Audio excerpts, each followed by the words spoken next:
Assalamualaikum warahmatullahi wabarakatuh. Perkenalkan, saya Sabrina Zazila Rahma dari kelas 11 MP2 nomor absen 26. Di sini saya akan menjelaskan mengenai prosedur surat masuk pada perusahaan dari penerimaan sampai ke penyimpanan. Apa itu surat masuk?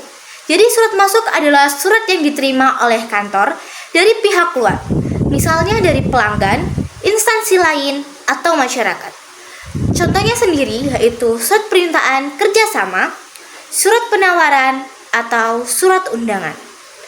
Tujuan mengatur surat masuk sendiri, yang pertama yaitu supaya surat tidak hilang atau tercecer.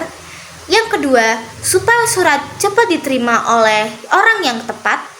Yang ketiga, supaya surat mudah untuk dicari kembali jika dibutuhkan. Dan yang keempat, supaya isi surat tetap terjaga, rahasia, dan juga aman. Lalu untuk langkah-langkah prosedur surat masuknya sendiri, yang pertama yaitu ada penerimaan surat.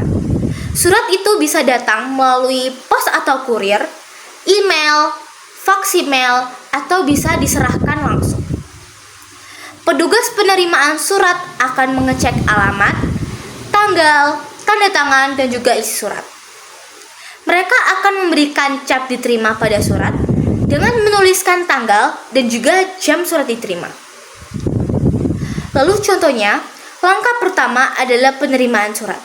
Setiap surat yang datang harus diperiksa kelengkapannya dan juga diberi cap diterima.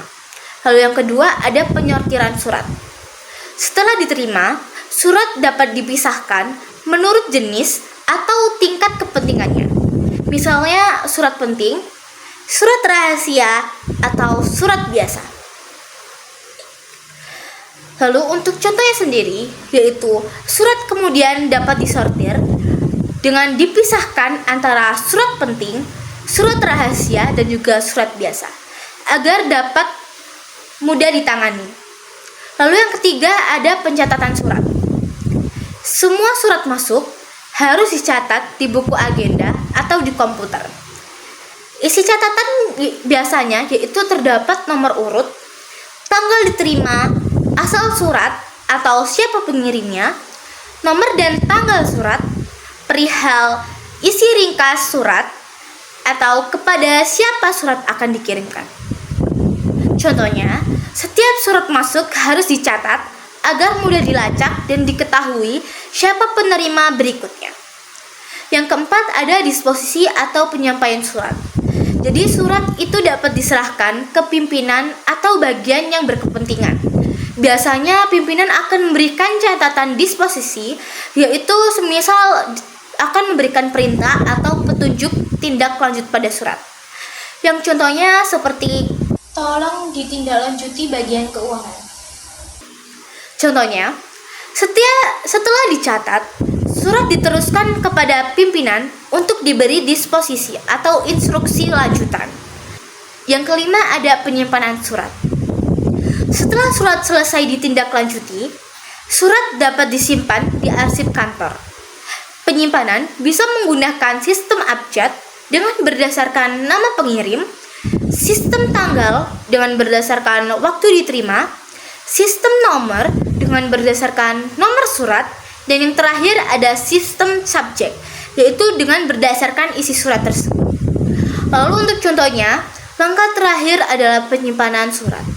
Semua surat harus disimpan dengan rapi di lemari arsip atau juga komputer agar mudah ditemukan kembali. Lalu untuk kesimpulan materi tentang prosedur surat masuk pada kantor, jadi prosedur surat masuk itu terdiri dari 5 langkah. Jadi langkah yang pertama yaitu ada penerimaan surat, langkah yang kedua ada penyortiran surat, langkah yang ketiga ada pencatatan surat, langkah yang keempat ada disposisi atau penyampaian surat, dan langkah yang kelima atau yang terakhir ada penyimpanan surat. Dengan mengikuti prosedur surat masuk yang baik, kegiatan administrasi kantor menjadi lebih tertib, cepat, dan juga efisien. Terima kasih, saya tutup. Wassalamualaikum warahmatullahi wabarakatuh.